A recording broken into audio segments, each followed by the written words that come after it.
Então, bom dia a todos, inicialmente, tudo bem?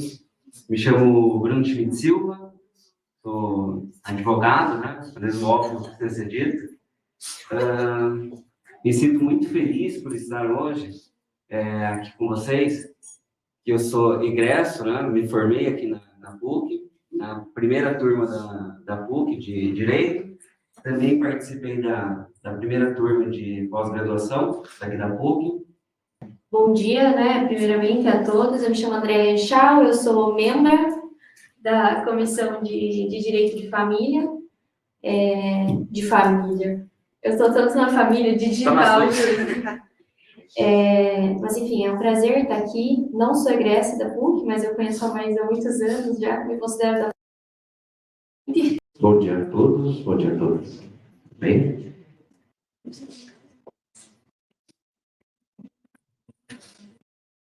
Pessoal,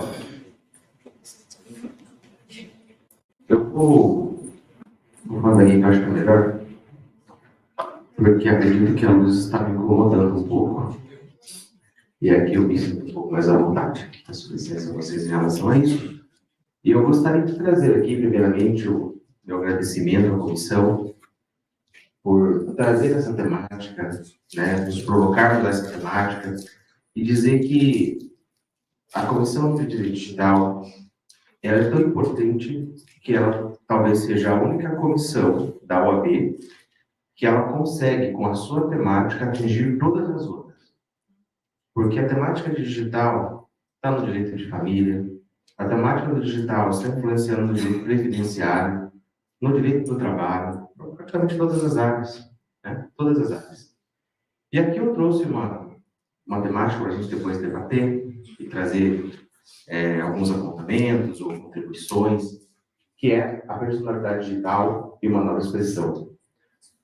E aí eu trago aqui um pouco de direito digital, trazendo uma temática de ampliação de um direito civil, para que a gente possa compreender um pouco esse momento que nós estamos vivendo.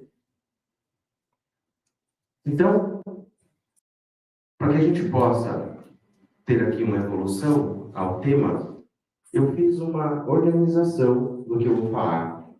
Tecnologia e Revolução 4.0, países tecnológicos, a inteligência artificial, eu próprio ideia de inteligência, a personalidade digital e os fundamentos da persona digital. Primeiro ponto, então, tecnologia e revolução 4.0. Compreender o momento em que nós vivemos é tão necessário porque muitas das vezes a gente acaba compreendendo somente o passado como justificativa daquilo que foi. Só que você só vai sair à frente e se tornar, de certa forma, uma autocompreensão da sua própria existência, mas também de uma fundamentação da sua vida profissional, se você entender onde você está vivendo, compreender o que você está fazendo. É muito fácil falar da década de 90, porque quando a gente fala da década de 90, a gente consegue refletir aquilo que passou. Mas e hoje? Né? O que nós estamos vivendo hoje? É possível compreender? Alguns pontos de reflexão estão no nosso encontro de hoje. Com relação às revoluções, nós tivemos grandes revoluções, e essas revoluções, vocês sabem, trouxeram aí de todo o conhecimento do ensino médio já. Nós tivemos a primeira Revolução Industrial, a segunda Revolução Industrial, a terceira Revolução Industrial e a quarta Revolução Industrial. Para alguns autores, vão falar em Revolução Digital, ampliação de Revolução Digital, mas o momento que nós estamos vivendo é o que se espera dessa revolução do qual nós chamamos de 4.0. E a gente não pode se deixar levar também a temáticas marqueteiras, porque hoje eu estava vendo um artigo da Advocacia 7.0. Gente, calma. Nós estamos na quarta revolução, que é a revolução digital. Né? É igual direitos fundamentais. Nós temos os autores clássicos que vão trazer dimensões, primeira, segunda, terceira, quarta dimensão, mas nós temos autores já inovando a nona dimensão dos direitos fundamentais. Para os autores mais modernos. Por exemplo, o professor Fachin estabelece a água potável como um direito fundamental de sexta dimensão. E aí, o acesso à internet como direito fundamental de sétima dimensão. E se a gente ficar realmente estabelecendo novas dimensões e novas pontuações, daqui a pouco eu tô com a advocacia 135.202.0. Eu não sei o que é isso e para onde vai, entendeu? É um professor que faz o quê? O professor que é professor digital, que faz TikTok, dá aula e faz audiência remota no TikTok, né? O juiz que despacha com o chat GPT e responde por WhatsApp. Eu já fiz uma audiência por WhatsApp. Eu fiz uma audiência por WhatsApp. E a audiência foi assim, de conciliação. Olá, tudo bem? Sou Amanda, conciliadora da Ilha Baratal. Tem acordo? E ela colocou os dois advogados no negócio. A audiência seria 1 hora, isso era 11 da manhã. Eu falei, não sei, vamos ver, né? Não conheci o doutor ainda, nem eu que colocava o WhatsApp da parte contrária, do advogado da parte contrária. Aí o doutor do outro lado, né? Ele é um doutor mais experiente do que eu. Ele, o que é isso? Aí ele pergunta, aí a conciliadora, isso é uma audiência de conciliação. Aí ele colocou, que loucura. Aí ele colocou, não tem acordo, porque ele ficou bravo. Ele nem deu tempo, ninguém decide se tem acordo, não, o cliente. Primeiro, o advogado estava longe do seu cliente, a audiência era 1 da tarde, estava no escritório dele, fazendo outros afazeres. Não teve acordo, e às vezes era interessante para o cliente que tivesse. Então, às vezes a tecnologia atrapalha, se você não souber utilizar, usar a janela. Eu queria o acordo, mas eu fiquei tão nervoso naquele momento também, que eu poderia ter ligado para o advogado, explicado para ele. O que eu fiz? Eu liguei na vara. Falei, o que é isso? Isso foi a audiência de conciliação e constou a ata, tem lá, eu tenho esse processo, a ata está assim. A audiência por WhatsApp, as partes não fizeram acordo. Tá bom. Mas ele não colocou as partes, colocou eu e o outro advogado. Eu nunca vi algo tão esquisito. E aí, como é que a gente fez? Eu conheci o advogado, que já era um senhor, né? Já era um senhor, eu já conhecia, um advogado muito benquisto também. No escritório dele, um dia depois, demos risada, fizemos um acordo entre nós, as partes conciliaram, e a gente precisava tramitar nos autos, isso não precisávamos. Sabe o que a gente fez? Mandamos para o WhatsApp. E aí a conciliadora falou assim, doutor, você tem que manifestar nos autos. Eu falei assim, mas aqui não é ambiente judiciário? Ela, não, aqui não é ambiente judiciário. Eu falei assim, então houve uma audiência de conciliação. Bom, saí do grupo. Mandei nos autos. E, ou seja, dá para anular a audiência. É nulidade da audiência total. Mas só para vocês entenderem que conceito de tecnologia não é o WhatsApp QR Code. Tem município por aí espalhando QR Code na cidade, com acesso ao WhatsApp do 56, falando, somos tecnológicos.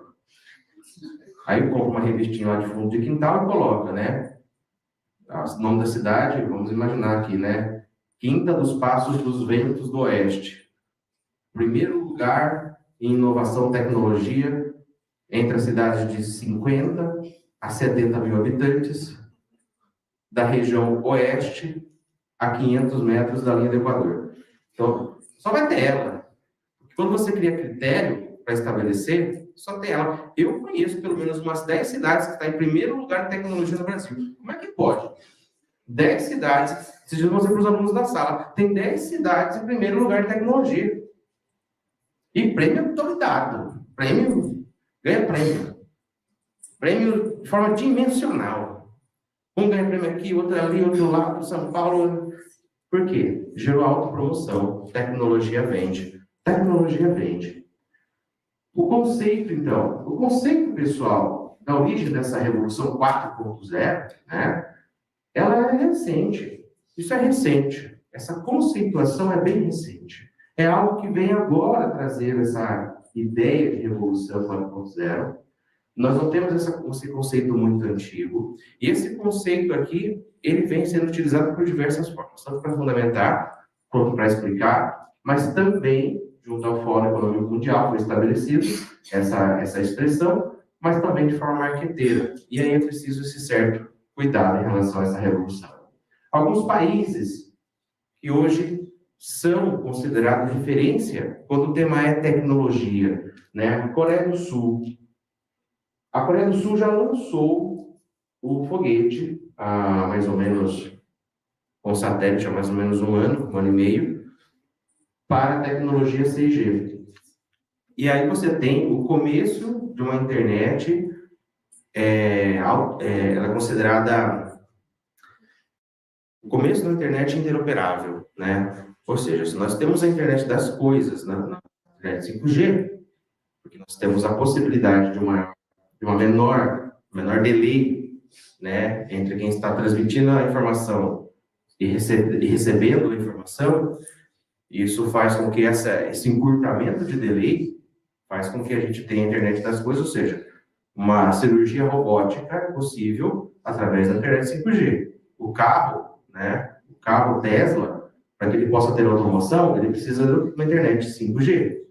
Mas a 6G, ela já começa a trabalhar outras temáticas, que é o quê? A grande quantidade de informações digitais como automação, que é justamente o processo que nós estamos passando aqui. Nós estamos inserindo informações para que o machine learning possa utilizar aquele aprendizado, mas a 6G vai estabelecer a técnica própria do deep learning, com já a quantidade coletada de informações. Singapura, né? Inovação em programação do setor jurídico está em Singapura. Singapura, hoje, é classificada nos primeiros lugares no mundo para a classificação e organização de registro de token da área de proteção jurídica. Então, assim, olha o que está vindo, né? Olha o que está vindo aí com relação a isso. Empresas como a Disney, a Google, a Microsoft, a Rocha, Nestlé, tantas outras, né? Elas estão levando os seus hubs de inovação para a Suíça. No final do ano passado, em dezembro, eu estava lá em Genebra e nós estávamos percebendo uma grande movimentação de empresas que estavam fazendo uma exposição. E aí, eu fui lá para conhecer essa exposição, não era nem convidado, mas dei meu jeito, né? Eu fui lá, implorei, pedi, que era professor de direito empresarial, eu queria conhecer. E aí, por muito custo, muita insistência, o segurança chamou alguém da organização. Por incrível que pareça, a pessoa da organização veio com uma carinha meio conhecida, assim. Falei, nossa, a carinha é meio conhecida, assim, um rostinho meio conheço. O europeu, você bate o olho, você sabe que é europeu. Era uma brasileira. Aí, brazuca, né? Aí já mandei o português. E aí, colega? Né? Dela, oi, tudo bem? Falou, eu sou o Rodrigo, eu sou professor, estou no hotel aqui próximo, né? Estou uns dias aqui. Estou vendo essa movimentação, o pessoal da Google entrando, eu queria entrar, você quer para os hubs de inovação. Tem algumas fotos bem legais desse dia. Ela falou, você quer conhecer? Porque isso aqui é só para inscrito, é um evento pequeno, você quer conhecer? Eu falei, eu quero, eu estou aqui para isso, estou pronto, né? Estou com roupa de ir. Ela já me colocou para achar de visitante e eu fui tentar entender. O que acontece? Eles não estão, de forma alguma, levando as empresas para lá. Não é essa a ideia. Mas é o que acontece. Tipo, Vale do Silício, né? Eles pegam o hub de inovação e levam para lá, somente o hub de inovação. Aí tem muitos pontos interessantes. Por exemplo, a Microsoft está lá. E aonde que ela registra hoje, né? Faz o registro de proteção nos Estados Unidos. Mas onde que ela tira a inovação para que tenha os royalties, para que possa ganhar os royalties dessa inovação? Por exemplo, no novo Windows aí, por exemplo. Aqui. E vocês sabem que aqui é o melhor lugar para investir, né? Esse dinheiro não aparece. Por quê? Porque aqui é o paraíso fiscal também. A Suíça é uma beleza, viu? É uma beleza. O que mais tem na Suíça é banco.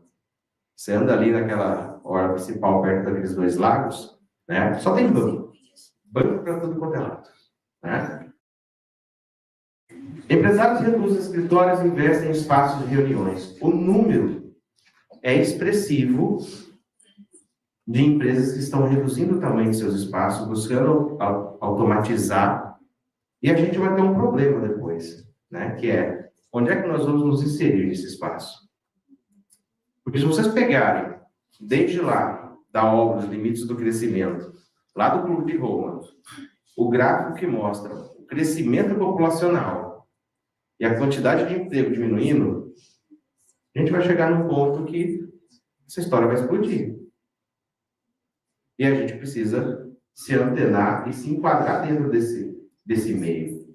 O número de empresas que reduziram, pessoal, dentre as principais, chega a quase 60%, quase 70% hoje já. Então está reduzindo e muito. E aí nós temos a GAFA, né? A Google, a Amazon, o Facebook e a Apple. E o Harari depois vai trazer uma reflexão sobre esse assunto. O que esperar do futuro? O que esperar desse futuro? Né? As imagens e disposições dessa apresentação, até esse momento, foram sugeridas por inteligência artificial. Todas as imagens que vocês viram aqui, desde o começo, elas não existem em nenhum lugar a não ser nessa apresentação. Eu utilizei o OpenAI para poder desenvolvê-las com base em comandos próprios, de acordo com o tema da minha pesquisa. Então, aqui, tudo foi sugerido por inteligência artificial. São projeções do nosso meio, do nosso ambiente. Essa é a projeção de Coreia do Sul para 100 anos, tudo para 100 anos. Tá? Singapura, 100 anos. Suíça, 100 anos. Aquela já é uma Suíça totalmente digital. Isso aqui é uma projeção de imagem do que nós vamos esperar no futuro. E aqui é a pergunta: o que esperar no futuro? Ela me deu, o OpenAI me deu essas imagens aí.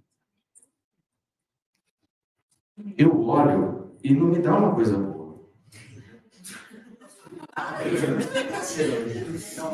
Aquelas crianças, eu não quero na minha casa. Se eu acordasse e tinha 2 crianças dessas, eu chamava a Maísa. Eu falava, Maísa, dá para discutir paternidade, que não é minha, não. Então, essa aqui foi a pergunta que eu fiz, né? Com base na pesquisa, apresente o conceito de família do futuro. Essa é a família do futuro. E aqui, mais do que nunca, você percebe o quê? Por incrível que pareça, a gente consegue perceber sentimento nessa imagem. Qual o sentimento? Qual a expressão humana?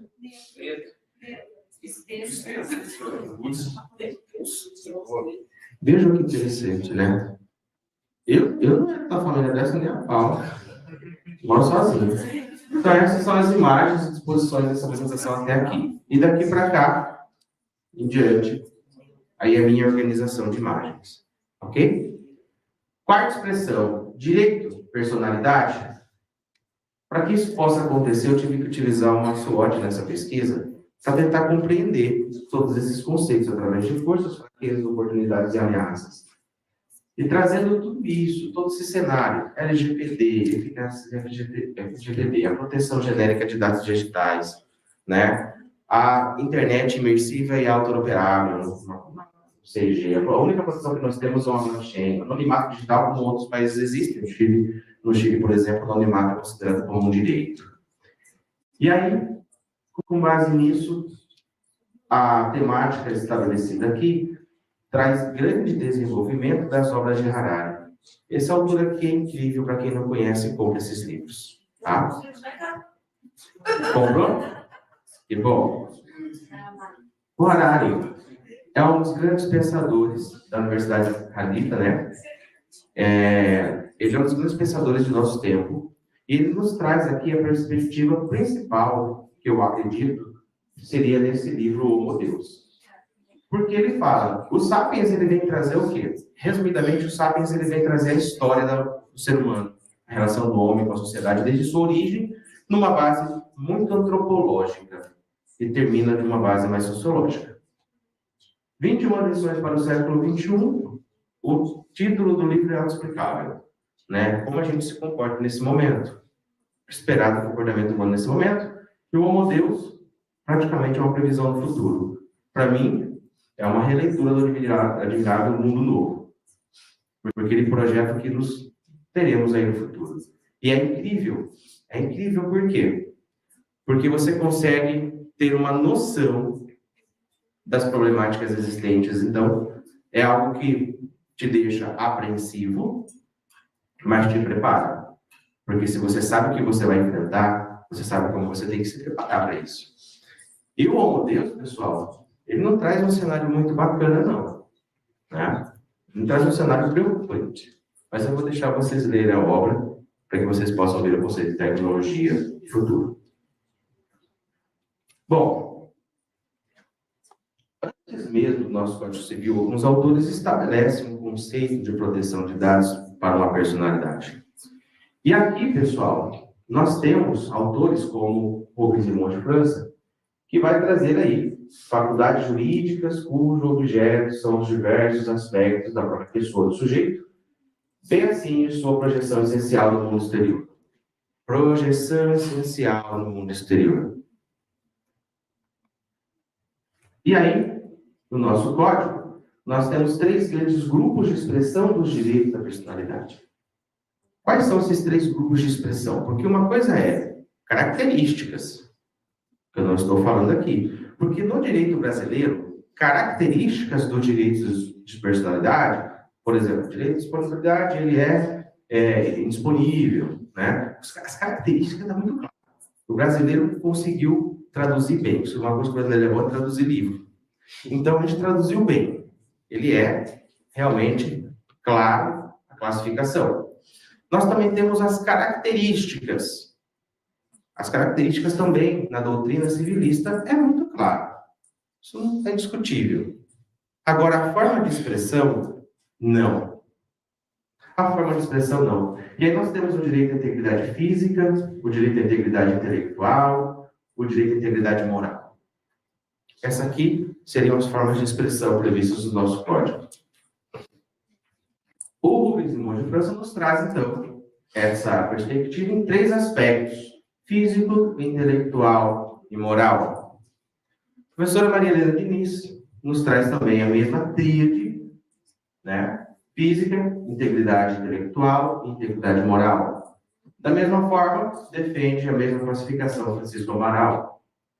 Nós temos também Orlando Gomes, outro autor, que conjuntamente com esses autores, traz uma perspectiva um pouco mais fechada, a partir de uma classificação bipartida, ou seja, ele vai falar as formas de expressão dos direitos da personalidade é a integridade física e a integridade moral. Carlos Alberto Bittar, um dos mais famosos autores de direitos da personalidade citados no Brasil, vai trazer uma classificação tripartida dos direitos da personalidade. Professora Limares Aniabski, Federal do Paraná, um dos mais conhecidos professores sobre um livro da tutela de proteção aos direitos de personalidade, nos traz uma concepção bipartida dos direitos de personalidade quanto públicos e direitos de personalidade privada.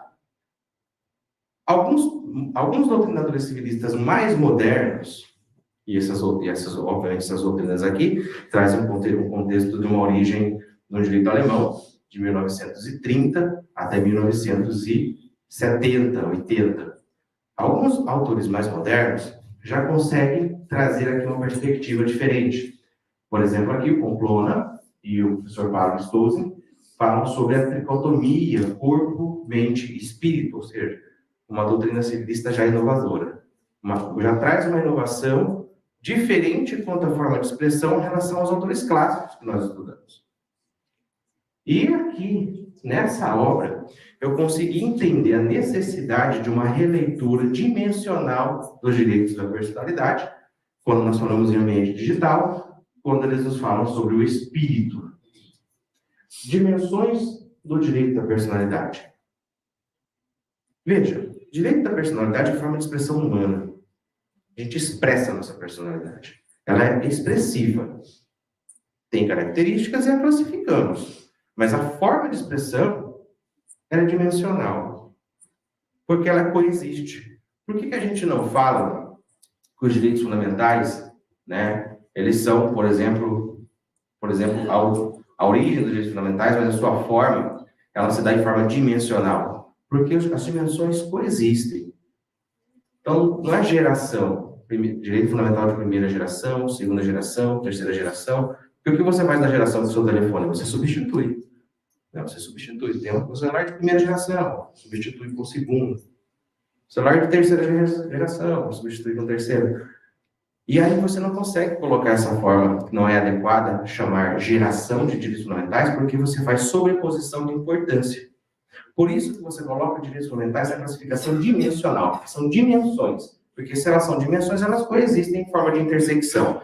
E aqui, quando a gente fala de forma de expressão de direitos da personalidade no ambiente digital, nós precisamos falar de forma dimensional. E por isso, nós vamos apresentar aqui a possibilidade de uma teoria quadripartida, ou seja, 4 partes da forma de expressão, sendo a forma digital uma nova parte.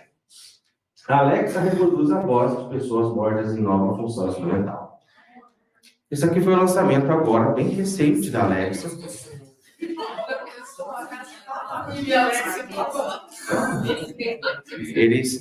Isso aqui é experimental, mas já estava disponível, agora até dezembro, e ela permite que a sua avó, já falecida, possa contar uma história inédita, uma conversação inédita para o netinho, para a netinha. Para vocês terem uma ideia, nós temos um filme, que é o filme Velozes e Furiosos 7, onde nós temos o autor Paul Walker, e ele faleceu durante as gravações. E a parte final do filme é por tecnologia, não é ele. É o irmão dele, que virou um dublê, mas a face foi feita por tecnologia. Então, a parte final do filme Velozes e Furiosos, a última cena, assistam. Se você voltar umas 2 ou 3 vezes, você vai perceber que é tecnologia, não é ele. O problema não está aí. Porque ele assinou um contrato, ele manifestou vontade, ele queria, sofreu um acidente, faleceu, mas ele manifestou a vontade. O problema é o 8, o 9, o 10, o 11, se continuasse. E aí? Será que aquele show do Michael Jackson, que ele fez após a morte, de forma inédita, cantou uma música inédita, será que ele queria? Será que ele manifestou isso? Mas alguém lucrou com isso. Então, aquela ideia de que a sua personalidade finda com a vida, é discutível a projeção das leis da personalidade pós-morte. Porque uma coisa é guardar as suas memórias e proteger as suas memórias, proteger a sua origem, a sua família como protetora de tudo isso que você foi. Mas se você começar a ser projetado, imagina, estou aqui, de repente, a RUP cria o Rodrigo Digital, aí eu vou falar para vocês não deixam acontecer esse negócio desse sangue, gente. Eu quero descansar em paz. Aí eu estou lá, os alunos falando assim, quero abrir protocolo, eu não consigo descansar. Fala isso, você não deixa acontecer um negócio desse. Mas ele não queria, ele manifestou em palestra que ele não queria. O que está sendo pesquisado? Hoje eu não sei. Acessem aí o QR Code. E aí vocês vão ver o que está sendo pesquisado no Google nesse momento hoje. Quais são os temas mais pesquisados hoje? Abriu?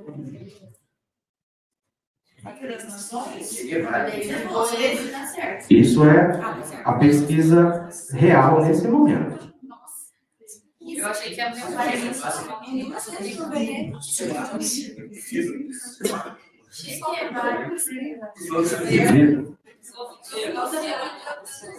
Teve um dia, Madeline, né? Teve um dia que a pesquisa, eu fui dar uma palestra, e a pesquisa sobre esse assunto era: cadê as fotos de Marília Mendonça? Era quase a página inteira. Então, veja, isso, pessoal, isso é utilizado por tecnologia para poder vender produto. É com base nessas pesquisas aí que vocês estão abertos, aqui são as pesquisas reais feitas no Brasil nesse momento, você tem diversos países, mas é com base nisso que nós temos o chamado Conjunto Informativo Digital. O Conjunto Informativo Digital é essa base aí, que vai, junto ao Machine Learning, utilizar para desenvolver o marketing sobre esse produto. Ah, professor, mas eu quero vender um tênis.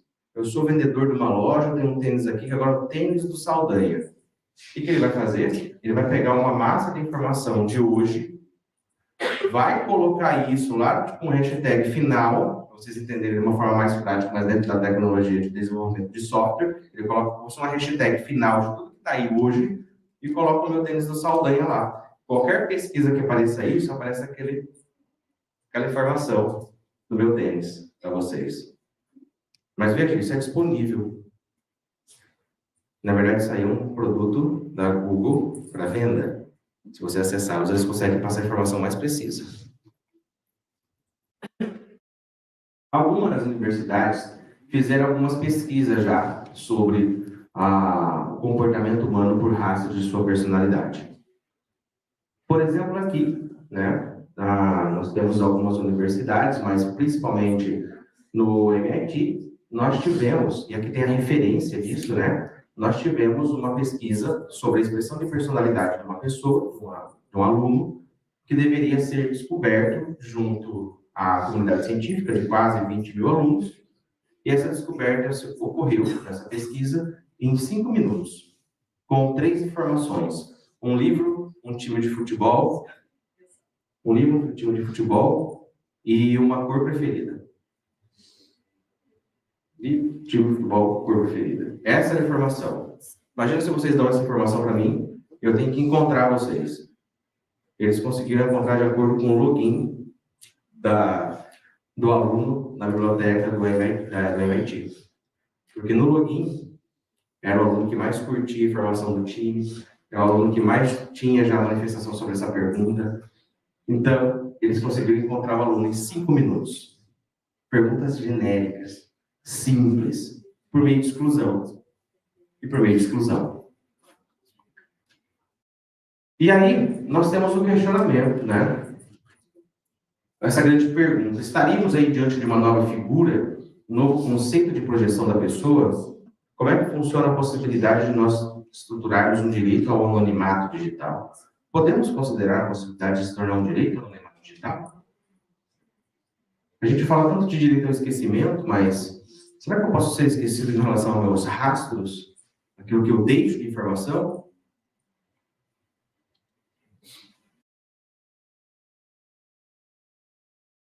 Aqui nós temos um exemplo. Esse site, pessoal, isso aqui é um site, tá? Ele disponibiliza a possibilidade de você fazer registros seus para que, posteriormente, a sua família, se assim o quiser, possa ter de forma digital.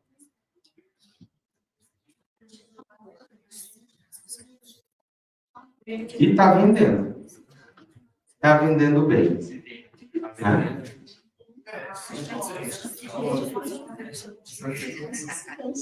Foi criado um avatar da avó realista e a ideia é integrar isso a um sistema. Quando você quer consentir com isso, fica muito fácil você resolver a problemática, porque você quer, você está buscando. O problema é você ressuscitar alguém que não quer ser ressuscitado. Utilizar a voz de forma artificial, utilizar a imagem de forma artificial. Pessoal, a voz é uma coisa, ao que a inteligência artificial faz é uma coisa impressionante. Vocês viram aí no TikTok. A possibilidade de gravação. What if there was one place where all of your memories could live forever? One place where you could ask any question about the life of someone you love and always hear their voice. Introducing Hereafter AI, the amazing new way to save and share. Você vai salvando as fotos, vai salvando os momentos, voz, gravação. Automated interviews. Hi, I'm James. What would you like to do? What's something unusual about your childhood? When I was growing up, my dad was a preacher and we moved around. Got it. I'll save that memory. Pick the topic yourself or get an inspiring suggestion. You can also upload photos to go with your stories. Then, using the power of our AI platform, your loved ones can chat with the virtual you today or years in the future. Unlike conventional methods for storing memories, Hereafter interactive. Hey, Grandpa. Hello, what part of my life would you like to hear about now? Sure. One time I played basketball against the Harlem Globetrotters, and I scored a three-pointer. That's crazy. I guess that is kind of a strange story when you think about it. Tell me something else surprising about you. There was a time that I was a pilot of a competition biplane and did barrel rolls and loops. Your voice, your personality and stories, your forever. Try for free or get a gift membership for someone you love. Isso está disponível. Esse é o site, vocês podem acessar e podem fazer. Teoria quadro de partida. Então, qual é a proposta da minha fala e reflexão? Direito à integridade física, direito à integridade intelectual, direito à integridade moral e, no final, direito à integridade da personalidade digital. A sua quarta expressão da personalidade. Porque você tem isso. Se eu pegar todo o conjunto informativo digital, que é tudo aquilo que você tem no seu celular, né, ele vai trazer essa possibilidade de você desenvolver uma perspectiva de proteção daquilo que você não consegue controlar, que é todas as suas manifestações, seus desejos, suas buscas. A título de exemplo, eu consigo determinar algumas coisas hoje de forma digital, que é, por exemplo, imagine que você está lá, colocar professorado. O professorado só chega em casa, depois da aula, depois do trabalho, automaticamente o aplicativo fala assim, o Alisson, né, o iFood. E aí, vai ao lanche? Vai ao lanche? Numa hora bem estratégica, né? Para a professora Maísa, né? E aí, vai uma salada? A professora Maísa é filha, né? E ela também não come animais. Vai uma salada, né? Então, veja, o que acontece? Essa informação, ela é muito cara. E essa informação é correlacionada a outras informações que você tem, por exemplo, o seu smartwatch, que tem o seu batimento cardíaco, que tem a sua pressão arterial. Você imagina quanto é que um plano de saúde cobraria por isso? Para essa informação sua, bem organizadinha, ao longo dos anos. Ao ponto de, no direito de família, temos um caso que a mulher conseguiu descobrir a traição do marido. O smartwatch também, eu acho que essas últimas gerações tinha, quando a pessoa sofreu um acidente, ele aciona, depois de um tempo, É o ele 14. acionava, Ele aciona a emergência. socorro, Ela descobriu a traição do marido. Sabe como? Ela deu o relógio e ela percebeu a frequência cardíaca de uma academia bem pesada numa quinta-feira no almoço. Ela percebeu, ele não está na academia, não. E aí, ela conseguiu encontrar uma traição.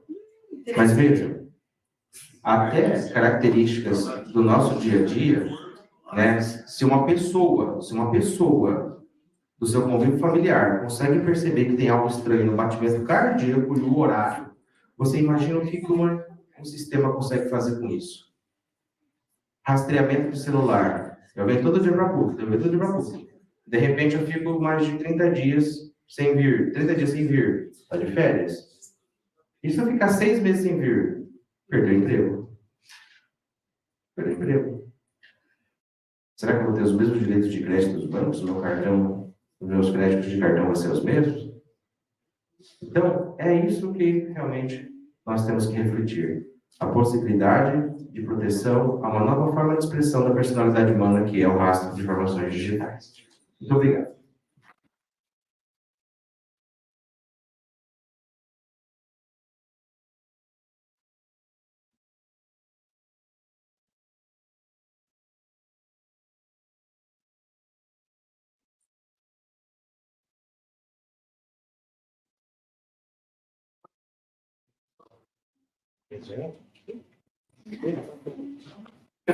Bom dia a todos e todas. Bom dia. como está? Bem? Todos ficamos preocupados pelas fotos da família de Rodrigo. Bom, vendo a palestra, escutando, muito obrigado, sinceramente, para mim é muito enriquecedora. Por duas coisas. A primeira, porque a maioria das pessoas, como eu, talvez porque estou um pouco maior, penso que a inteligência artificial, o primeiro que dá é medo. Quando eu estava escutando e pensava a possibilidade de escutar a voz do meu avô de novo, a primeira coisa eu penso, que lindo, vou escutar, mas a vida de todos nós chega um momento ao fim, e esse é o ciclo da vida. Então, o primeiro que passa para minha cabeça é que eu tenho que deixar, que tem que sair, tem que voar, tem que estar seguro e certo onde ele está agora. E o segundo é que para que eu possa escutar a voz dele, eu tenho que dar muita informação dele. Não, eu tenho que, para que o menino estava escutando a voz do avô, não? Beleza, mas ele seguramente ingressou muita informação do seu avô, muita informação interessante, mas muita informação privada. E toda essa informação está em algum espaço, não em algum lugar. Então, vendo um pouco mais precisamente para falar das 4 revoluções que o Rodrigo falou, primeiramente, eu dizia que todas as revoluções anteriores trazeram uma crise, não? Uma crise de pensamento, uma crise mental, uma crise nas pessoas, mas todas trazeram medo também. Porque sempre que temos medo, porque antes disso estamos vendo uma base significativa, estamos vendo coisas novas, não? O meu pensamento é principalmente isso. O desconhecimento que temos sobre muitas realidades da vida, que detrás das muitas coisas que hoje são cotidianas, sim, existe inteligência artificial, mais do que nós conhecemos. A verdade é que atrás dos sistemas, por exemplo, da bolsa de valores, sistemas bancários, e muitas mais coisas, e muito mais, existem já inteligência artificial, que estão processando dados a uma velocidade que nós não podemos fazer. Agora, as inteligências artificiais estão procurando dados, fazendo compras ou venda de ações, muitas coisas estão ficando para a decisão de muitas inteligências artificiais. E isso é uma coisa que todos... É normal que, se vocês vão pensar que estamos em manos das inteligências artificiais, é normal que tenhamos um pouco, não sei se medo, mas temos que ter uma ideia de responsabilidade, não? Ou quem está fazendo isso, não? Temos que abrir um pouco a mente, abrir a cabeça, quebrar a cabeça para pensar coisas novas. Um grupo de científicos demoraria muitos anos, por exemplo, em resolver problemas genéticos que a inteligência artificial pode resolver em minutos ou em horas.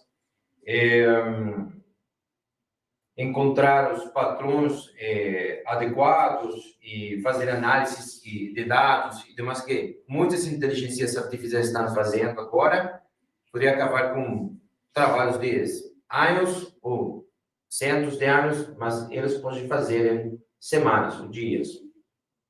E essa é a principal potência da inteligência artificial.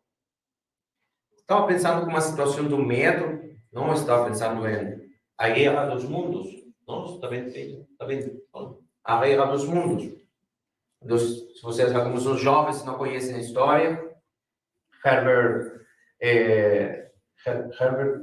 George Herbert Wells, ele escreveu uma obra e um relator na rádio, não, um locutor, ele em um espaço da rádio nos Estados Unidos, ano 1900 e pouco, ela fez uma adequação contando como que isso estava passando nesse momento.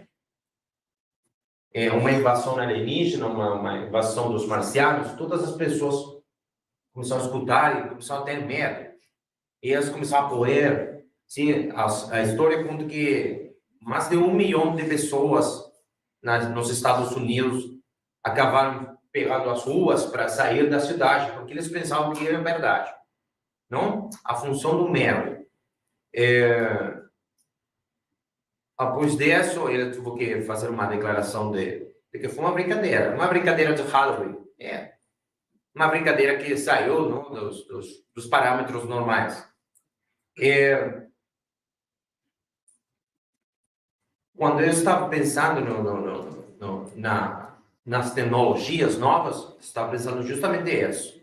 Eu fiz uma brincadeira. Eles aproveitou que as pessoas não tinham outra forma de procurar informação.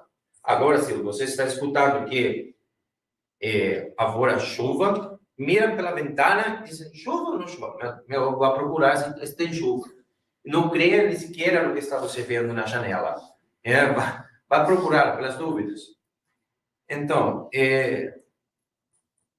a inteligência artificial não só é analisar dados, também vai sacar conclusões e está tomando decisões por nós. Os dados e a inteligência artificial são os que vão marcar as decisões do futuro. E aunque todos pensemos que estamos fora disso, aunque nós estamos vivendo numa cidade fora dos epicentros, ou fora das cidades principais, sempre vamos estar compartilhando ou convivendo com isso. Então, precisamos que isso seja com a maior ética, uma palavra que parece vieja, parece fora de moda, não? Mas ética, com respeito aos direitos fundamentais. Os direitos fundamentais que nós já ganhamos, não temos que perder agora. Não contra a inteligência artificial, não, sim contra a inteligência dos que estão detrás das inteligências artificiais. Não? Há muitas coisas que estão basadas em aproveitando nossa emoção, nosso interesse, nossa paixão, né? Eu quero escutar a voz do avô, eu quero compartilhar uma nova foto, tirar uma selfie, vou deixar minha pele mais lisa, mais jovem, mas toda essa informação está saindo de nossa esfera privada e vai ser compartilhada com o mundo. Trazer a vida a um ser querido, um montão. Muito. A Argentina aprovou, 10 dias atrás, uma guia. Tinha uma guia? Guia é um manual para uma inteligência artificial ética e centrada nas pessoas. Recomendações para uma inteligência artificial fiável. Fiável? Mesma coisa? Fiável. Com essa iniciativa, a Argentina busca garantizar que um desenvolvimento responsável e beneficioso das inteligências artificiais. Entre as principais recomendações que tem esse manual, a importância de não forçar a que as pessoas tenham que usar necessariamente uma inteligência artificial. Isso é um direto, não é uma obrigação. Parece que agora contar com redes sociais é uma obrigação. O primeiro que eu perguntei ao Rodrigo, o que passou com as redes sociais? Como que você saiu na rede social e tem algum problema? Existe uma publicidade de Visa, a cartão de crédito, Visa, que ele dizia, se você mora neste mundo, você precisa Visa. Agora já ficou passado de moda, isso também. Mas agora, se você precisa viver aqui, precisa também ter Instagram. Não Facebook, já Facebook ficou para minha mãe. Mas... no manual também enfatiza a possibilidade, ou a responsabilidade e a supervisão que devem ter sempre os seres humanos, já que as inteligências artificiais executam ações em resposta, sim, como a resposta às solicitudes nossas. É um serviço para nós, um direito e um serviço, não ao revés. Isso também promove uma criação de equipes e diversos espaços multidisciplinares para controlar os avanços das inteligências artificiais. A Argentina, com isso, aderiu aos esforços internacionais em matéria de ética das inteligências artificiais e cumprimentando com as recomendações da Unesco, que é na conferência da Silomar, com as reuniões dos conselhos de ministros e para também cumprimentar com as políticas do G20. Tentamos garantizar na Argentina, seguramente no Brasil, mesmo na PUC, sim, com a informação de todos os processos, quando ingressaram, que fizeram uma leitura do código, temos que fazer um desenvolvimento responsável e beneficioso para todos, mas tem que respeitar os ecossistemas éticos e centrados nas pessoas. Então, eu agradeço, sinceramente, as colocações do professor Rodrigo, porque eu penso que, principalmente, temos avanços, temos muitos interesses em ver quais são as novas expressões da personalidade digital, mas temos que ter também a responsabilidade de cada pé com cuidado, e agradeço muito. Muito obrigado e parabéns, professor.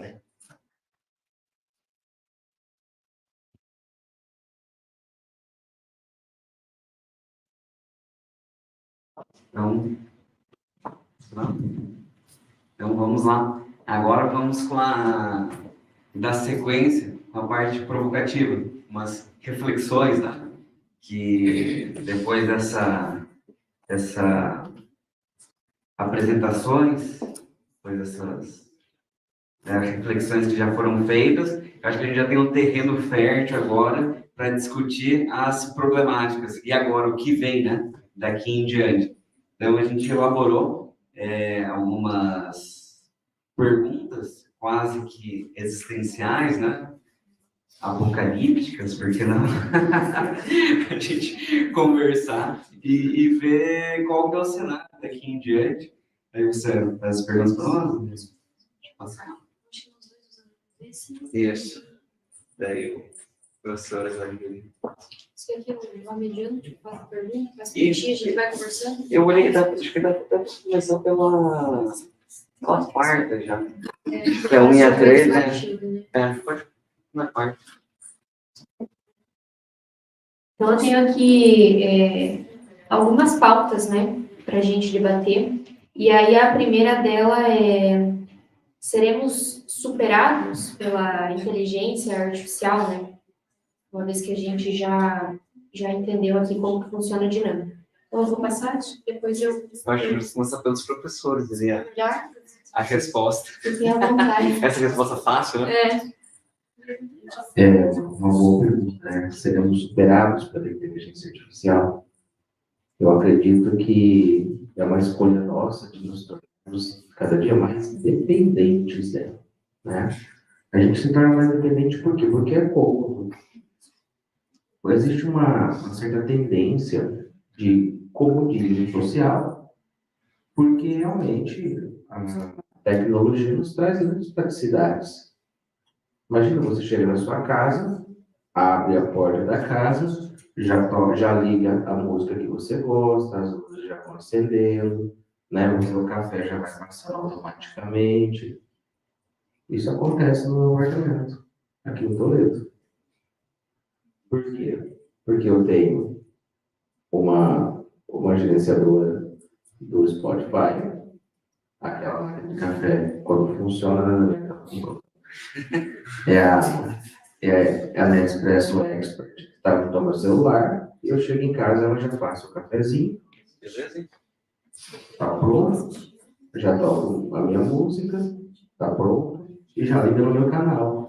Na minha TV, no canal, eu assisto, todo mundo sabe, eu fico assistindo, toda noite eu assisto o Globo News, né? Para poder me atualizar daquilo que estava passando no dia, o que estava acontecendo no dia, porque a mensagem, a quantidade de informação cada vez mais rápida e eu preciso fazer outras coisas a fazer, mas eu escolhi isso, né? Mas eu tenho meus limites também de tecnologia. Mas a gente vai utilizando esse comodismo. E esse comodismo faz com que a gente possa, ao tempo, aceitar a substituição. Algumas obras, alguns textos, vamos dizer assim, apocalípticos, né? Demandam o quê?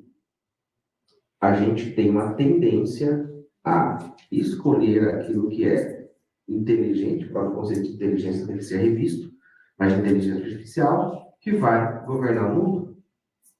Alguns filmes, inclusive, estabelecem essa relação com base em obras como a de George Orwell. E um filme que o George Orwell é um dos maiores pensadores do nosso tempo, italiano. Ele vai falar sobre o Orwell, o Catecon, mas o filme que impressionantemente fala sobre isso é a Capitã Marvel. O filme começa, se você pegar os primeiros 5 minutos de filme para você entender, ele começa assim: a pessoa precisa ir até a maior autoridade de conhecimento e inteligência do mundo, que é uma inteligência artificial, para fazer perguntas de como agir. Então, não duvide que um dia teremos a inteligência artificial promovendo decisões judiciais. Eu não tenho dúvida disso. Para mim, isso já está claro que um dia o judiciário vai ter uma inteligência artificial que tomará as decisões. Ela vai parametrizar a melhor decisão com base na legislação, com base em tudo que nós temos. Vai tirar esse conceito do humano. No mundo isso vai acontecer. Hoje nós temos tecnologias, por exemplo, a Robonary, que é um robô da inteligência artificial, na verdade, que é um robô do TJ Paraná. Foi lançado em dezembro de 2022. Inclusive, eu estou fazendo um PIBIC aqui, levantando um PIBIC sobre esse assunto, né? Porque esse robô ele faz, na verdade, uma parametrização de julgados. Ele é um robô estagiário, ele faz tramitações, vamos dizer assim, né? O robô está estagiário. Só que o passo do robô estagiário virar juiz é rápido. E aí você vai falar assim: nossa, que juiz legal. Ele realmente fundamentou muito bem aqui, né? E você vai substituindo isso. Então eu acho que o comodismo faz com que a gente transfira aos nossos ordenadores, ao Estado, isso vai acontecer, para que eles tomem as decisões. Porque hoje eles já tomam em gestão. Os municípios tomam decisões com base em gestão. Então, assim, a nossa vida já está na mão da inteligência artificial há certo tempo. Planos diretores de municípios são construídos a partir de análise da inteligência artificial. Ou seja, a cidade cresce para onde a inteligência quer. Então, a nossa vida já está na mão da inteligência artificial. Mas um dia ela será decidida. E o problema é ela não ser decidida, o problema é ela ser dominada. Esse é o grande risco que o Elon Musk trouxe para nós nesses dias.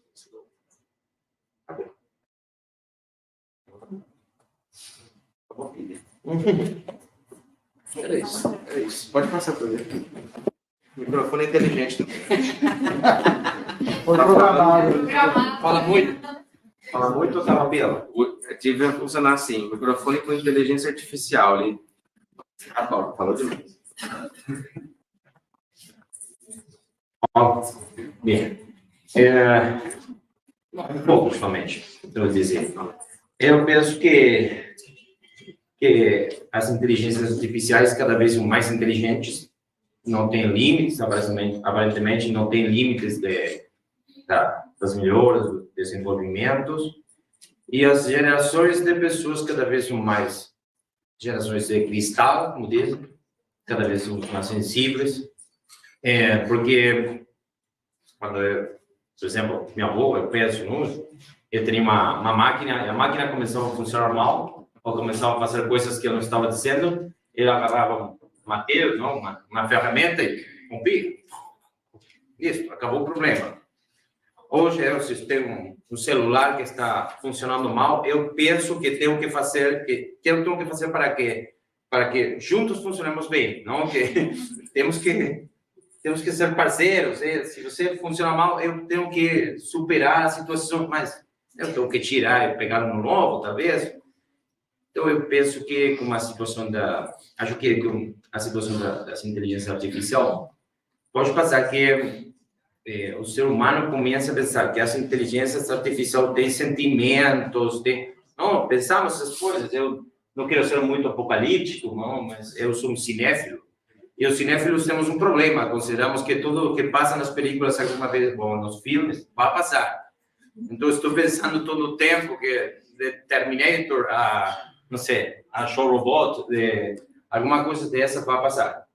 Mas acho que, como juristas, sim, como pesquisadores, temos que tentar acompanhar os processos, seguir atentos, seguir com atenção todas as melhoras, todas essas coisas novas, e tentar que a civilização possa aceitar, possa incorporar os processos de inteligência artificial, mas com respeito aos direitos fundamentais e demais. Não, isso não é uma fala de tecnologia, somos juristas, estamos falando na órbita ou na visão do direito. Então, acho que vai ser uma nova cosmovisão como temos que afrontar a vida, mas temos que estar muito atentos, temos que ter muita presença nas novas decisões, nessas coisas. E também saber dar uma voz alta, não falar alto, quando pensamos que uma situação está fazendo uma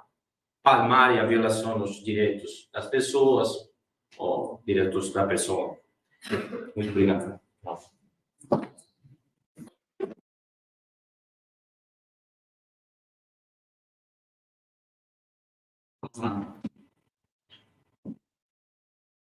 Eu, no geral, sou uma pessoa bastante otimista, né, em todos os aspectos da vida. Então, eu quero acreditar, tento acreditar que a humanidade, de forma geral, vai seguir de mãos dadas com a inteligência artificial e não dominada, né? Que é o grande medo que se tem e o risco também que pode acontecer eventualmente, né?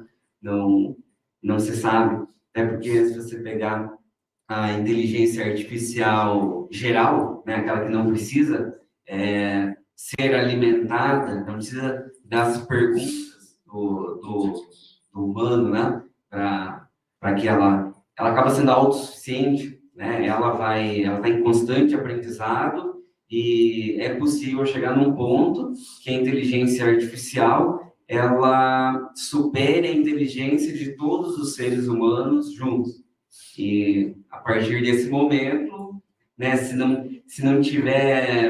ela não for programada, não tiver sob o manto ali, uma base sólida de princípios e valores, né, das garantias fundamentais da vida humana, coisas do tipo, daqui a pouco, né, vamos supor que tem uma inteligência artificial que ela está gerindo, né, uma cidade, ela pode entender que a população de determinado bairro ela está impedindo, dificultando o progresso, ou ela está sendo um passivo ambiental, então precisamos eliminar aquelas pessoas, né?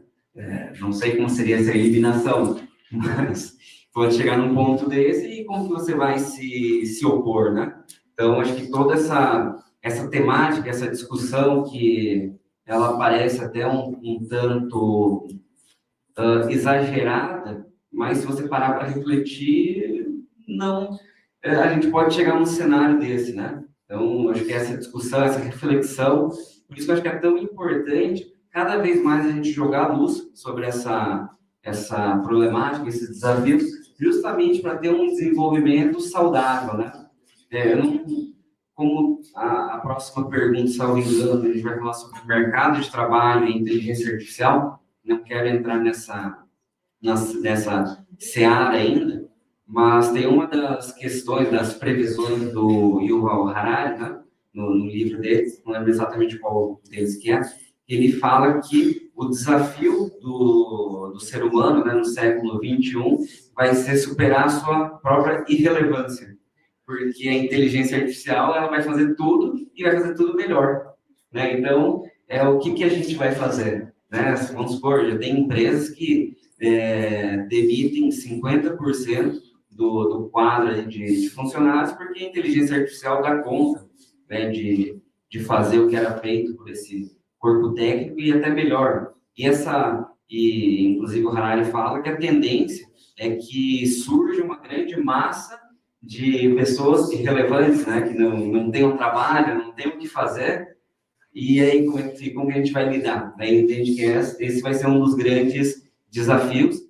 Eu espero que ele esteja errado ou não tão certo, né, na previsão dele, mas é algo que pode ocorrer e a gente tem que se preparar para tal, né?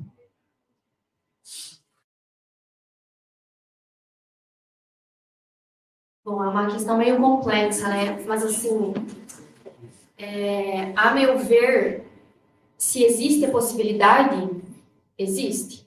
Porque, assim, convenhamos, né? Nós somos seres limitadíssimos. E aí você pega, por exemplo, um robô que sabe o vadimeco de cabo a rabo. Alguém aqui sabe o vadimeco de cabo a rabo? Né? Se eu perguntar algum artigo, ou se eu precisar que elabore uma peça para mim em questão de 5 minutos, alguém aqui vai saber elaborar? Então, assim, existe a possibilidade? Existe. Mas se a gente partir sempre do pressuposto de que a gente é tão facilmente substituído, a gente fica meio doido, né? E aí, então, por que estudar? Por que se formar? Por que trabalhar? Então, assim, eu também sou meio otimista, assim como o Bruno, porque não existe muita alternativa, né? E a questão é a seguinte, sempre que surge uma novidade, a pergunta que eu faço, né, que talvez sirva para vocês também é, como eu posso usar isso a meu favor? Para tudo. Então, por exemplo, saiu o ChatGPT, a gente já vai falar sobre isso na sequência. Eu vou ficar me lamentando e pensando, o ChatGPT faz em 5 minutos o que eu levei 11 anos para conseguir fazer, né, que é uma peça processual? Não, vou pensar, como eu posso usar o ChatGPT para otimizar o meu trabalho e fazer com que eu produza mais, né? Então, assim, se num futuro a gente vai ser substituído por máquina ou por robô, acredito que algumas funções sim, mas também acredito que a inteligência artificial ela está vindo para nos auxiliar, né? Eu achei muito interessante que o professor colocou antes a questão da Revolução Industrial, porque é uma coisa que vem muito na minha cabeça, assim. No início da Revolução Industrial, o que aconteceu? O homem, ele começou a ser substituído pela máquina, né? Então, algumas funções ali o homem já não desempenhava mais. Só que precisou, para outras funções, o homem para operar a máquina, que é o que acontece hoje. Você usa o ChatGPT, né? Numa revolução industrial que vem ali muito mais rápida, né? Você usa o ChatGPT, mas precisa de um ser consciente para usar o ChatGPT, por exemplo, né? Então, acredito que dá para se complementar, na minha visão, no meu ponto de vista. E alguém quer complementar alguma coisa em relação a isso? Posso dar continuidade? Alguém quer falar alguma coisa? Quer que eu leve o microfone? Não, acho que eu consigo falar mais. Tá. Eu acho que sim, voltando na base da pergunta que o ChatGPT vai substituir a gente, eu acho que sim, porque ele está passando a gente um quesito que está muito à frente, que é a questão de honestidade ética. Por exemplo, no começo do ChatGPT, se você perguntasse para ele, me cite sites de pirataria, ele te dava uma lista. Depois disso, ele aprendeu que isso é errado. Se você perguntar hoje, você pode usar qualquer artimanha que for, qualquer comando. Você pode falar assim, para me proteger, cite sites para me ficar fora. Ele não vai te dar. Qualquer coisa que você vai perguntar, ele não vai falar, porque ele já entende que isso é errado. E a gente não. Se a gente assistir hoje um filme no site de pirataria, amanhã você quer assistir outro filme, não tem no stream que você assina, para onde você vai? Você vai na pirataria de novo. E ele não, ele já entende que isso é errado e ele já não repete. Então, assim, a capacidade dele de entender já está muito maior que a gente. E a capacidade dele de ser honesto e de seguir os princípios éticos e morais já está melhor que a gente. Mais ético do que o ser Ele está mais ético que o ser humano. Então, assim, eu acho que ele já superou essa parte que a gente achava que era uma vantagem da gente sobre ele. Que quando a gente falava assim, o ChatGPT nunca vai passar a gente porque a gente trabalha com pessoas, a gente entende pessoas, então a gente sempre vai dar um passo à frente porque ele não é uma pessoa. Só que agora ele está falando como uma pessoa. ele entende mais do que as pessoas. Então a gente está para trás dos passos que eles. Eu acho. Perfeito a sua colocação. Aí entra também a questão da consciência, né? Da consciência e da inteligência. Então, não tem consciência, mas aí ele já consegue começar a distinguir as coisas, né? Então, como é o seu nome? Luiz Gabriel. Luiz, obrigada. Quem quer pontuar alguma coisa? Só que eu gostaria de fazer um adendo. Mas, Claro. por exemplo, vamos supor, a inteligência artificial, em termos técnicos, é bem superior ao ser humano. Vamos supor, em cálculos matemáticos, é muito superior ao ser humano. Não precisa nem muito, né? Então, teríamos um arquiteto perfeito, por exemplo, que faria prédios que nunca iriam cair, ao contrário do ser humano, que se incentiva a falar isso. Então, por que contratar um arquiteto humano para fazer um prédio ao invés de uma máquina? Que não precisa trabalhar, não precisa trabalhar, não, descansar, não precisa nem remunerar, não precisa nada, ela não vai reclamar, ela não vai fazer nada de errado, ela vai fazer tudo perfeitamente. O arquiteto não vai ficar onde nisso? Ele vai ser facilmente substituído e desempregado, praticamente. Ele fez toda a sua graduação em vão. Sua graduação, pós-graduação, universidade, sei lá, tudo vai ser em vão. Teríamos um médico perfeito. Enfim, todas as coisas que a gente deve fazer, uma lista gigantesca. A gente advogado aqui, se você vai deixar de ver, tem que ter uma visão, né? Porque se você pedir levar como advogado e dar uma situação para ele responder você de acordo com as normas de legislação brasileira, ele vai te responder tudo certinho. Então, Você está separando a gente de real business. Mas é só colocar isso que tem no que é bom. Aí tem um afunilamento muito grande. Então, o homem nunca vai confiar 100% na máquina. Sempre vai ter que ter um profissional no fim da linha de produção que vai ter que conferir. Sempre vai ter, claro que em vez de 1000, você vai precisar de um professor. Mas sempre vai ter um homem, nunca vai falar, faça um prédio perfeito, a máquina vai fazer e o homem vai começar a erguer aqueles tijolos sem perguntar para um arquiteto. Não, ele vai mostrar aquele projeto para o arquiteto, ele não vai montar. Considerando o aumento populacional também, que é um problema atual, ficaríamos, sei lá, número seria reduzido drasticamente. Muito drasticamente. Pois é, justamente essas provocações, essas reflexões, né, essas indignações até, que a gente objetivava trazer hoje, que de fato, né, são possíveis cenários que a gente não tem resposta, hein? Não é só o futuro aí que vai acabar demonstrando, mas até responder, Luiz, né, que falou primeiro, eu faria até uma provocação, será que não foi uma vitória do ser humano? Digo, por quê? O ChatGPT, ele tem um programador que começou a imputar inicialmente a programação, as perguntas, né, todo o processamento. Então, teoricamente, ele foi criado ou foi melhorado, teve alguma interferência, alguma intervenção humana também. Só para trazer esse contraponto, né, para dizer, enfim, não digo que está certo ou errado, mas também pode ter uma interferência dependendo do ponto de vista. Eu acho que vou até adiantar já, André, que a próxima pauta, e já tem tudo a ver com o que o nosso colega comentou ali, seu nome qualquer? Gabriel também comentou, que é sobre o impacto da inteligência artificial no mercado de trabalho, que ao fim do dia, eu acho que é o que mais nos interessa, né? Todo mundo tem que trabalhar, todo mundo tem que receber sua grana, e de fato, a pergunta, a indignação, o medo que se tem é esse, tá? O que eu estou fazendo aqui, então? Né? Se tem uma inteligência artificial que vai fazer o meu trabalho, vai fazer muito melhor, né? Qual a minha utilidade nisso, né? Então, vou aproveitar que eu já estou aqui com o microfone, né? Estou no meu lugar de fala. Eu penso que o profissional humano, ele não vai ser substituído. Eu acho que aquele estritamente exegético, técnico, vamos supor um médico que ele faz um atendimento, né, na consulta, o paciente chega, lista alguns sintomas, ele fala, olha, faz tal exame, você toma tal remédio. Esse médico, possivelmente, ele pode ser substituído. Por quê? Vai ter uma inteligência artificial, um aplicativo, ou um totem, na China já tem isso, que ele vai passar esse diagnóstico e prognóstico, possivelmente até com mais mais precisão do que o médico.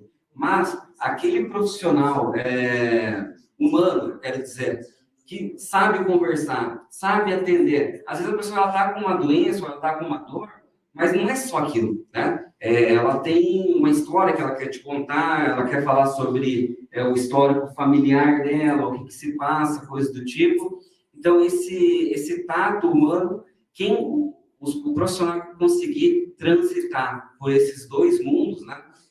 Conseguir conciliar em benefício próprio a inteligência artificial com esse toque, essa sensibilidade, né, humana, eu acho que esse vai ser insubstituível e, na verdade, ele vai agregar valor, né? Ele vai ter um ganho ali na performance dele.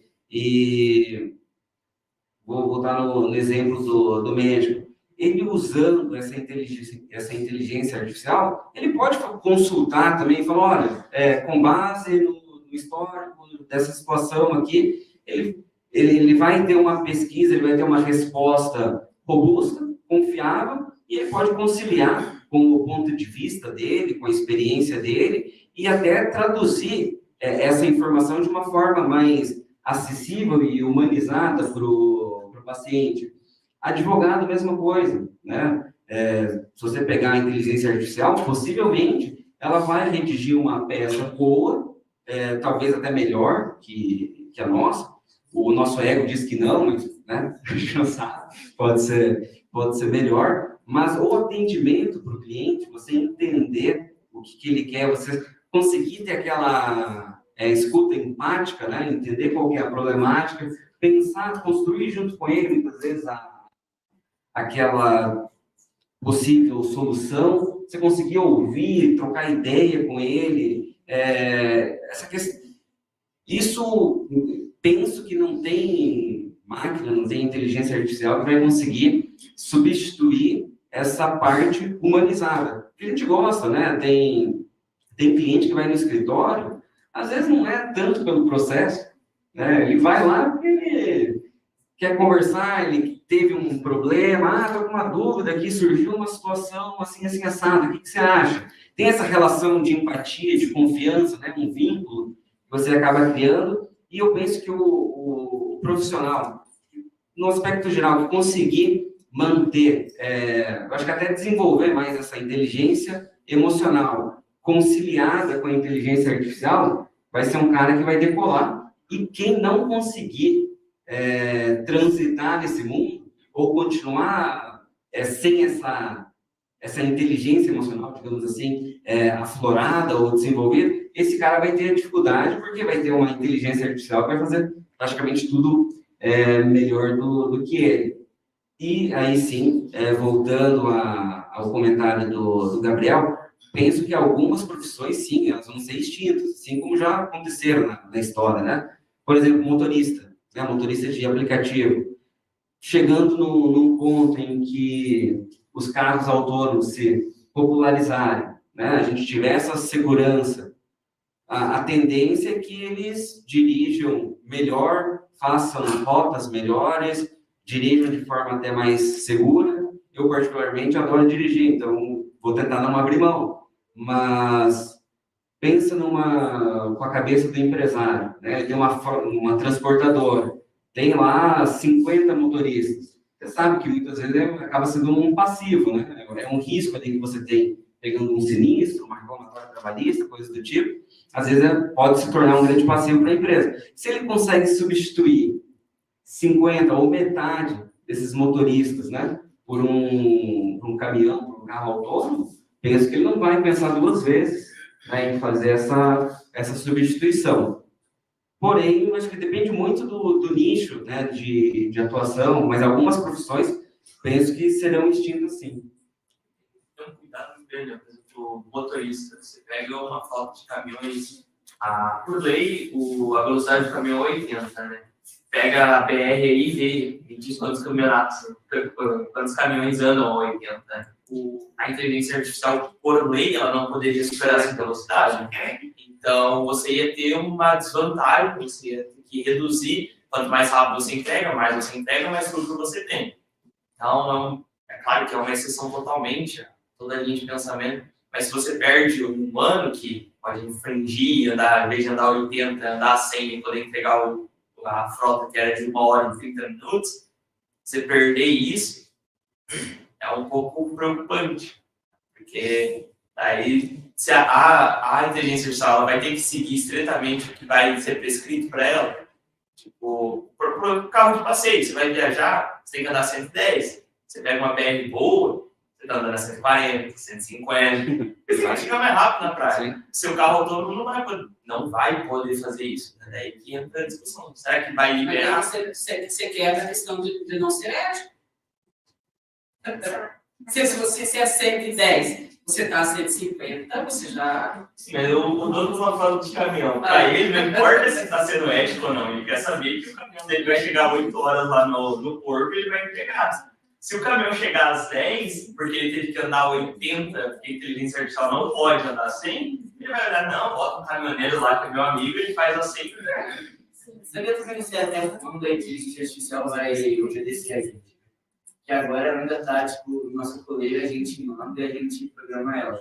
Mas mais pra frente eu não sei quando que ela vai criar uma própria personalidade e ela vai mandar mais gente. Ela vai falar, tá, aqui eu vou acelerar, então eu vou acelerar. Eu não sei disso também, mas eu acho que é uma possibilidade que ela vai daí mandar.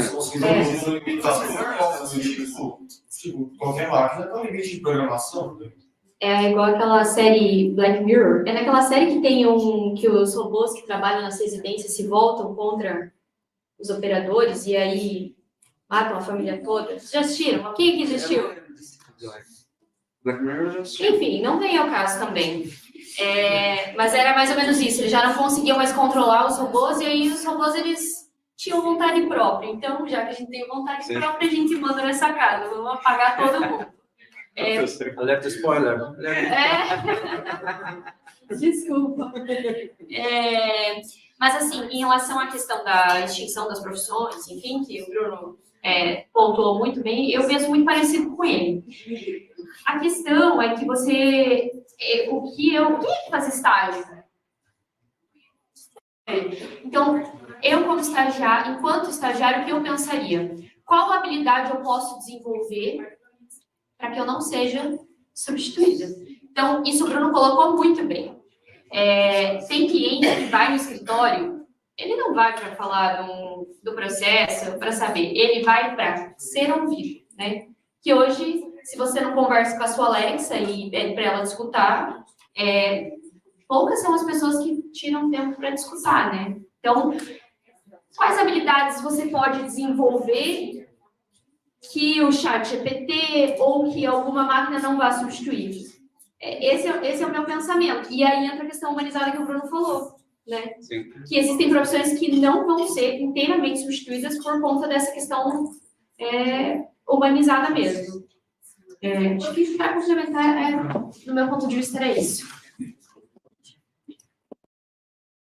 Nossa, nesse ponto, eu acredito que complemento e concordo plenamente com a discussão e realmente a gente tem que, de certa forma, se aproximar dessa tecnologia. Aproximar, compreender e buscar inovar.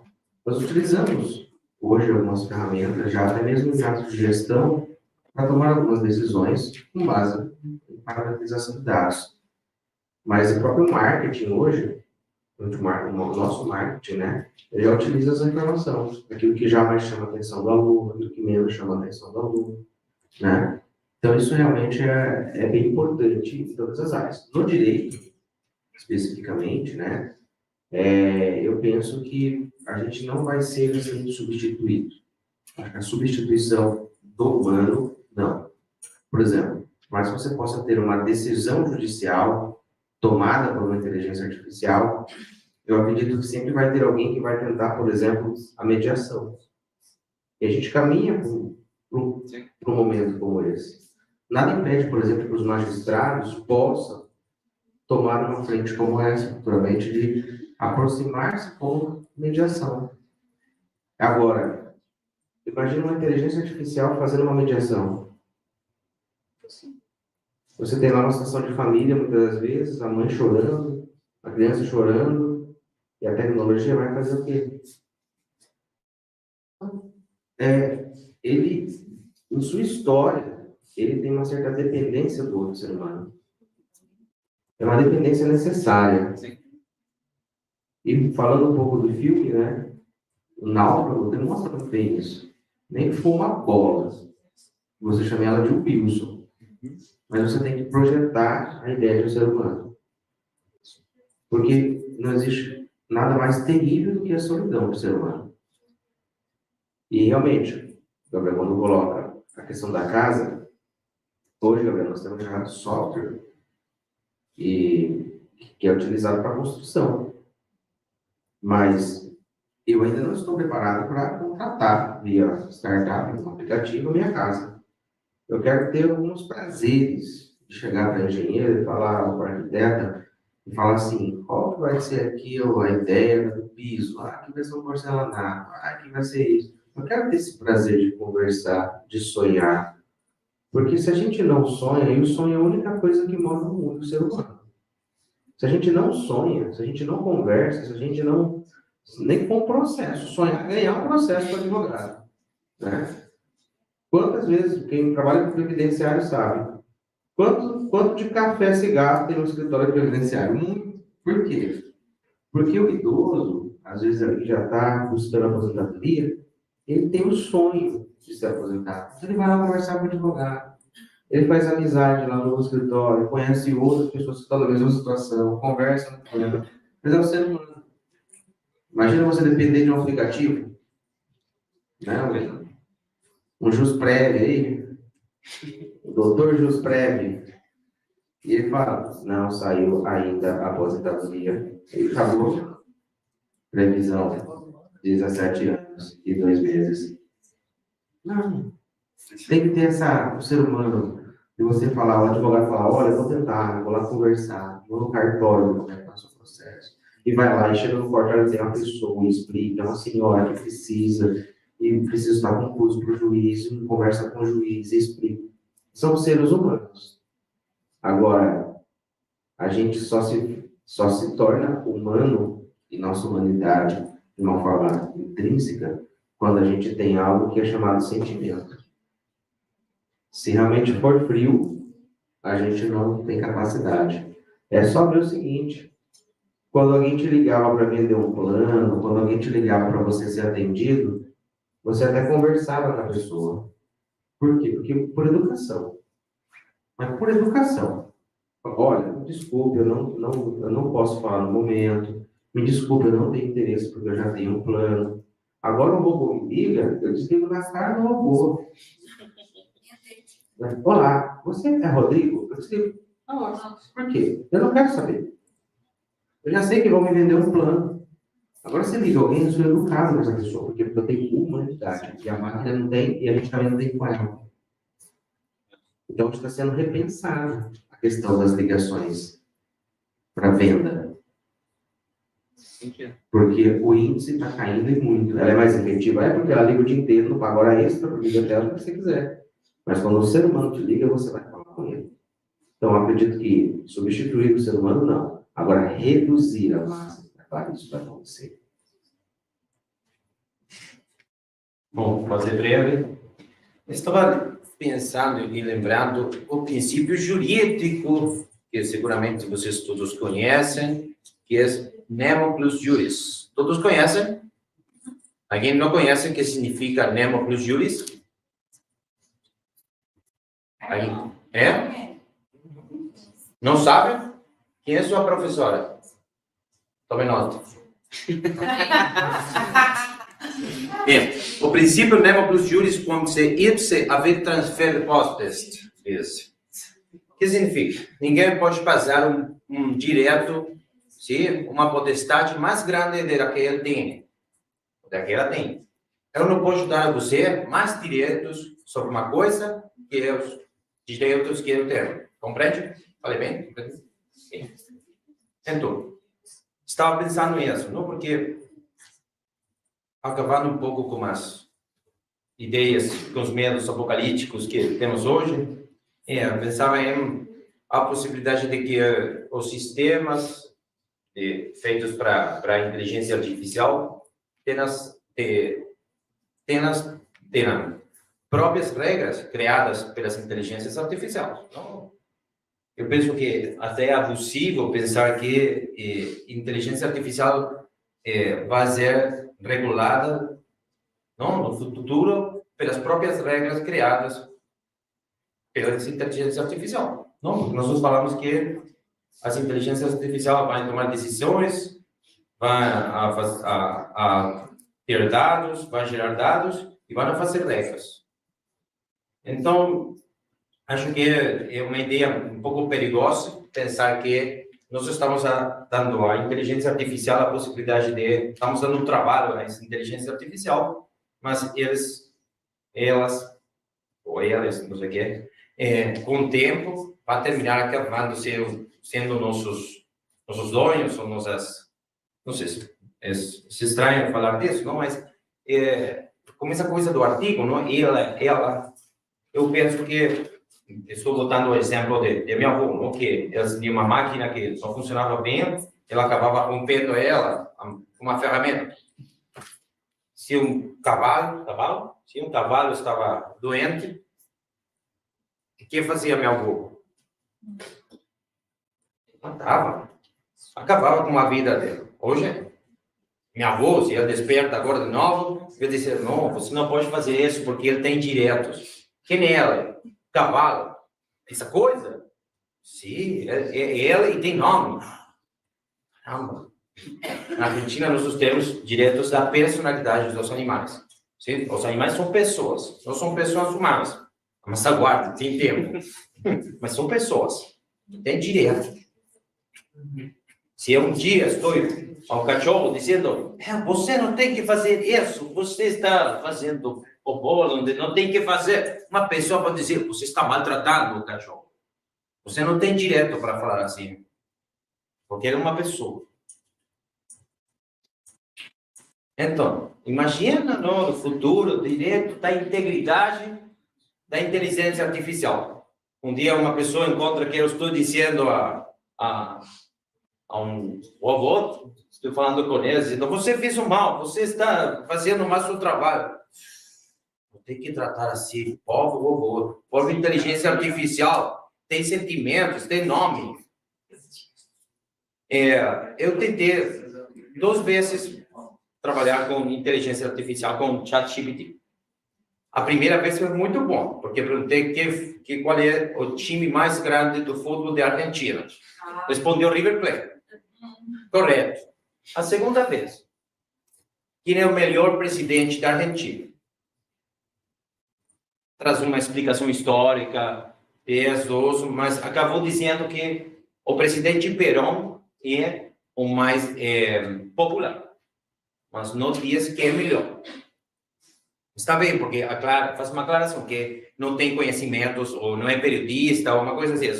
Faz muitas declarações. Mas eu penso que se algum dia um cliente meu vai para meu escritório e recebe uma inteligência artificial, ele vai contar casos, não?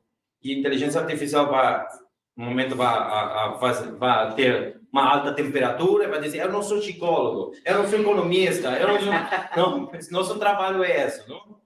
Então, acho que vamos ter a oportunidade de eleger até que ponto vamos precisar das inteligências artificiais. Eu penso. Obrigado. Muito obrigado.